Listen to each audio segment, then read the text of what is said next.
Hey guys, welcome to the channel. Sorry for leaving you guys in a holding pattern on the last video, but if we would have put you on that test drive, that would have made that video like 30 minutes plus. So let's go do the test drive and the relearn process. Let's go! We make the streams louder.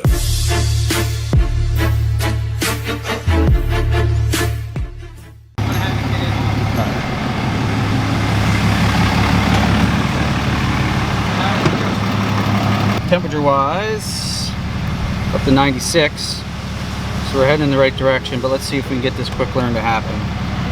Any procedure with an automatic transmission, I mean, everybody's going to want everything to be done at operating temperature, which that is the best of best worlds, because the fluid viscosity is where you want it to be when you're making adjustments. The fluid has expanded, so things for like checking fluid level. So we're going to go ahead and do this. It isn't going to be a problem that we're not necessarily up to full temp. It should run its quick learn at this point. If it doesn't, like I said earlier, we'll go ahead, we'll take it for a drive, we'll get the temp a little further up and get it to the point where we can safely take a drive and not risk damaging the transmission. So just to give you a quick insight in far as what the quick learn is. So the transmission has a set of tables for each clutch, and it calculates the approximate amount of fluid that is used to fill that particular clutch pack. That amount of fluid is going to change with the condition of the clutches as well as the wear of the transmission. So as the transmission breaks in, as the transmission wears with normal operation, those values change. That's how the computer keeps track of how the transmission is operating and ensures that we have good quality shifts every time.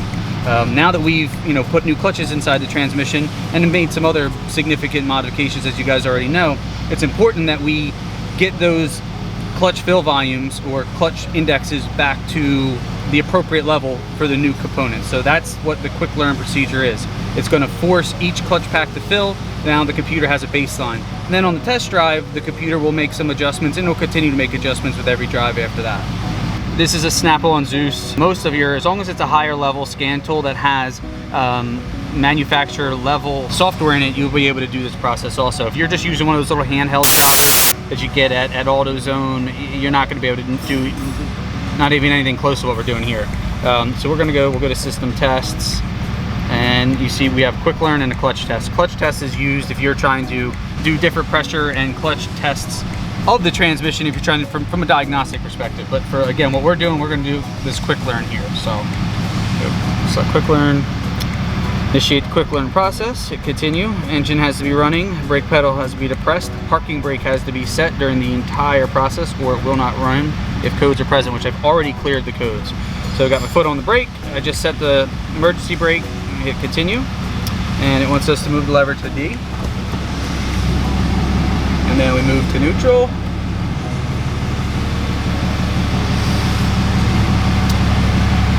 And then we wait.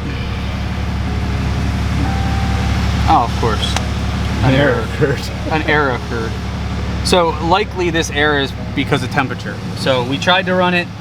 That particular condition wasn't met. So what we're going to do is we're going to go take it for a ride, get the temperature up, and we're going to give this another shot. So here we go.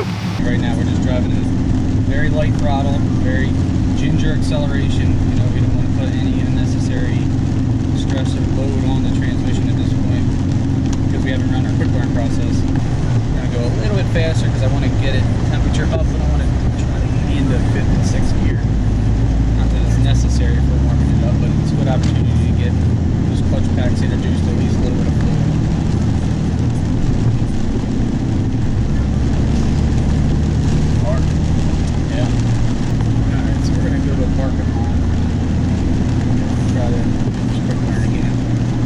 Codes though, that's good. Yes, yep, so far nothing is set, so let's go ahead, we're going to get this go.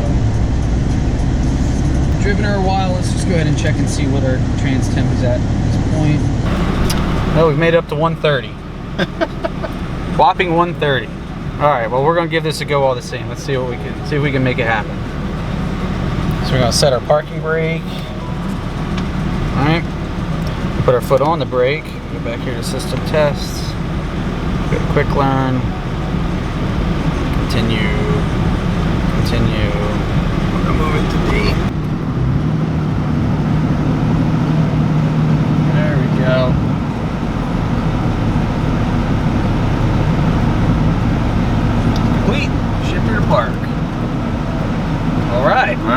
got her done. You gotta love it, right?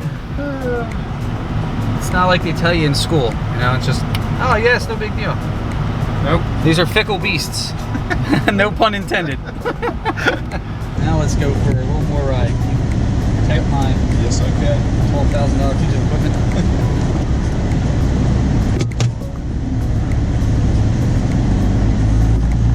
The same thing, even though we just did the quick learn, you know, it is just to establish a baseline. So we're still going to, we're going to take it easy. We're gonna baby it. Yes, we're going to baby it. Plus, For at least for 40 anybody miles. who may be watching any of this and isn't from Pennsylvania, doesn't know the kind of weather we've been having lately, we're in the middle of a flash flood watch. Yep. You know, we've been having that, I'd say, out of the past 6 weekends, 5. We're going to go ahead and take this beast out here and try to have a good, successful test drive. Not crash it, that's not the goal, Let's not do that. but it could be fun. God, there's so many freaking things in there. Oh, yeah, there's a lot. That was much better. Oh, yeah, that was much better. Yeah. That's how jacked up the transmission was before. Yeah. Nice smooth downshift. Stop. It's rising. It's up to 130.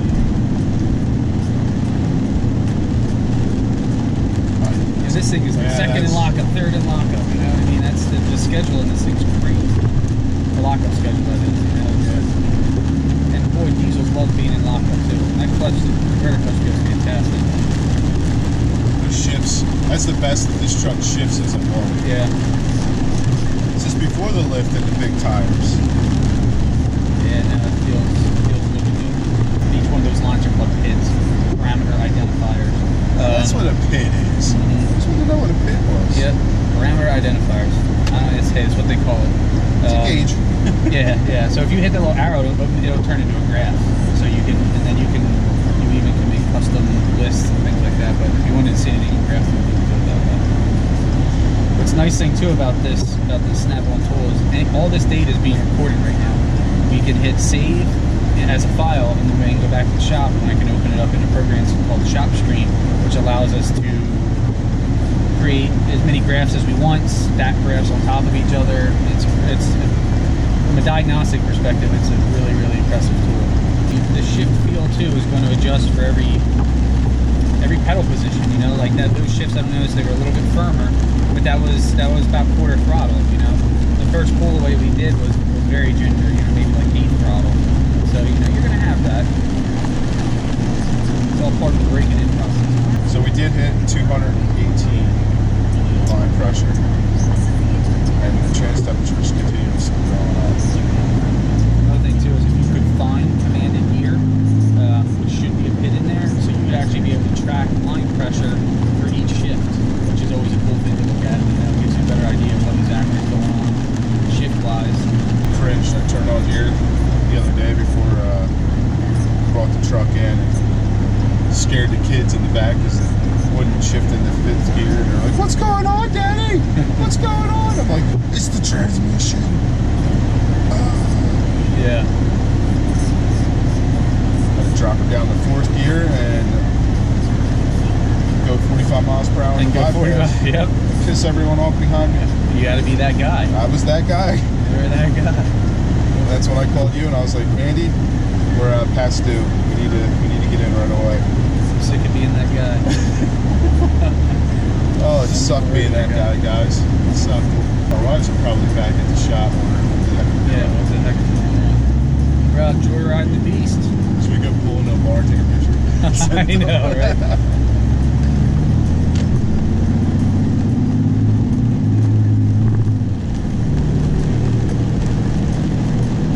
Shit's so quick.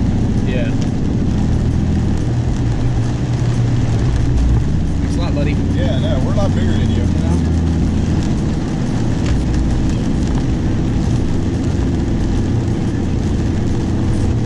223 line pressure there. Hey, that's 6th.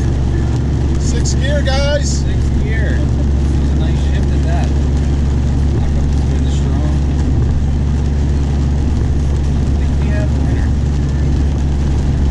Everything's there, you know, the shifts are gonna, again, that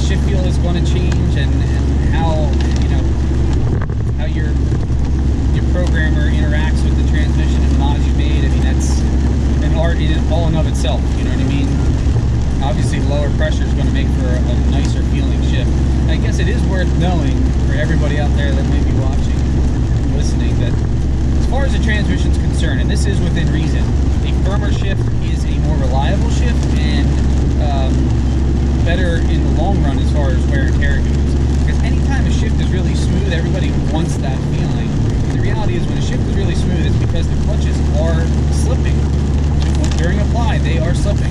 You don't feel it, it feels great, you're happy with it, but that little bit of slip every time that shift happens is wear and tear, and it's going to create, you know, a premature failure. So when you have a shift that's firmer, maybe, I don't want to say jarring, when I use the word jarring, for us the kind of rule of thumb is if you had your scalding hot, litigation worthy McDonald's coffee sitting here in a cup holder with the lid off of it, and it's, you know, maybe about an inch from the top, as long as that shift doesn't make that coffee spill, that's acceptable. You know, if you're you know, calling your attorney because of the way your transmission shifting, yeah, that is a problem. So a good firm shift, although it may not be the most pleasant at all times, actually is a good thing. So then as far as how you might want to tune this thing shift-wise, yeah, you know, depending on what your use is, don't be afraid to run it a little bit on the high side, and don't be upset, you know, when you scald your leg. You know? Dude, I love your analogies. Well, you know, it's the easiest way to kind of make some of this stuff relatable. Because it's also abstract. Everything that, for the most part, what we're talking about, what we're working on is difficult to understand, you know? Try to bring some translucency to it all by making it relatable. The truck's running a lot cooler, too. I just noticed. Yeah. Yeah, with that bypass. Wow. Shame it's wet, because I'd rather be able to get on this thing. Yeah, so that was a little bit more of a Firmer shift. yeah. This thing moves right along pretty well, and it's so smooth. You don't really realize how fast you're going, you know? Yeah. Right now we're doing 50 miles an hour. Yeah, this thing does ride nice. BBS with the suspension. Yeah, it's really not bad. These tires are good. They're the Ditto Ridge Grapplers. They're decent tires. Not loud, not noisy. They handle good in the rain, snow. We'll do one last fluid level check, and just a peek underneath to make sure that we're not cooking the underbody with ATF, and we're good to go. Should I take a deep breath? Last time we drove back after our test drive, what happened? I know. What happened was I did my job, and I made a point of thoroughly looking things over, and found the unfortunate news that we had an axle seal leak. But, you know, that's okay. That kind of stuff is going to happen.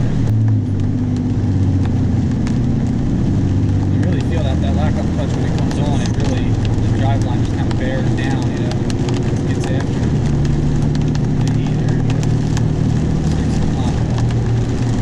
We just hit 226. Is that right? Pressure.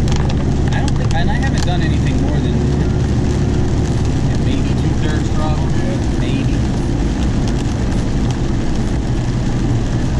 Mostly because of the conditions, you know. But I would love to know what it does actually hit at full throttle. What kind of pressures? I'll have to bring it back to you on a Yeah. nice day, and we'll have to do another follow-up. Yeah, well, it is worth saying that every transmission overhaul we do, we have the customers come back at approximately 500 miles, 2 weeks usually, somewhere in there, because we want to take it for another drive, make sure everything's broken in properly, we check the transmission fluid level, peek underneath for leaks, make sure it's working good. So obviously, I encourage you to do the same thing. Oh, definitely. You know, bring it back, and we'll maybe try to have a little more fun in it next time. Whoa! It won't take much. As soon as you hear that turbo start to spool, you know it's coming. The beast is alive, guys. The beast is alive.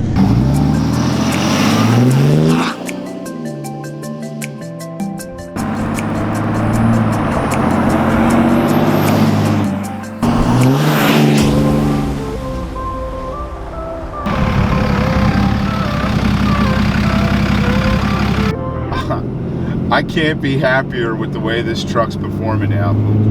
We are good. The only drawback of this whole entire upgrade and transmission overhaul is my MPGs have gone down because This truck is so more responsive with the mods that we did to this transmission. She moves. I mean, just ask the wife. She's like, we're averaging what, 13.5 right now miles per gallon, all the way from 19.2 on average locally.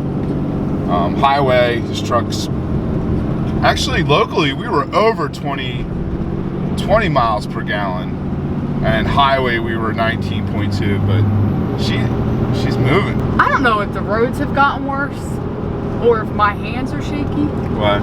I can't control myself. It's junk. This road stinks.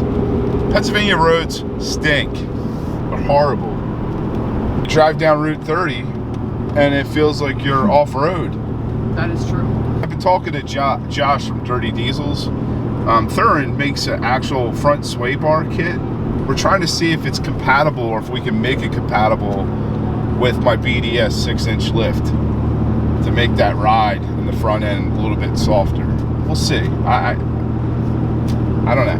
We're looking into it because the BDS kit has a drop-down bracket.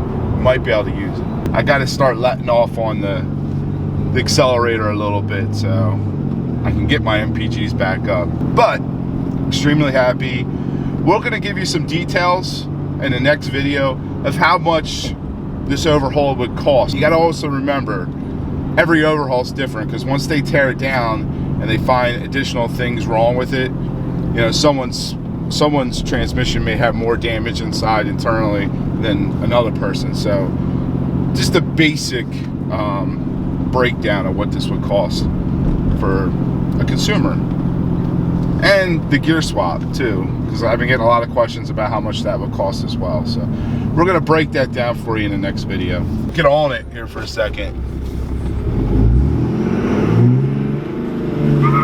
Whoa! I should have turned off the traction control. We would have definitely lit them up, guys. She's good! Beast is back! Better than ever. Until I blow this one up, babe.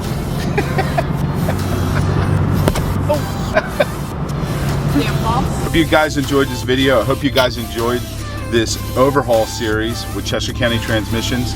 Make sure you check out the video description below. There's always important stuff in there, like discount codes, all the links to the overhaul series. And throughout the video, you probably saw some pop-ups or whatever the heck you call those things of the gear swap that we did with Chester County Transmission. So make sure you check out all those videos, all really great videos.